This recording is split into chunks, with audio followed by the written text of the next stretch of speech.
Sumqayıtda fəaliyyət göstərən özəl bağça və inkişaf mərkəzinin rəhbəri İlahə Xuduqızı yol hərəkəti qaydalarını pozub. Bununla bağlı görüntüləri jurnalist İlhamə Əli paylaşıb. Məlum olur ki, Xuduqızı azyaşlını avtomobilin ön oturacağında əyləşdirərək hərəkət edir. Azyaşlı qızın təhlükəsizlik kəməri taxmaması, Xuduqızının isə sükandan əlini çəkərək rəqs etməsi diqqət çəkib.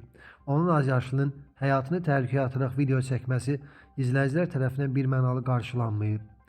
Qeyd edək ki, qanunvericiliyə görə azyaşlıların ön sərnişin oturacağında aparılması qadağandır və inzibati məsuliyyət daşıyır.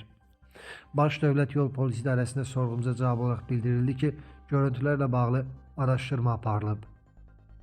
Araşdırmaların nəticəsinə görə qayda pozan sürücü Əliyeva İlahə Xuduqızı barəsində qanunvericiliyə uyğun müvafiq tədbir görülüb.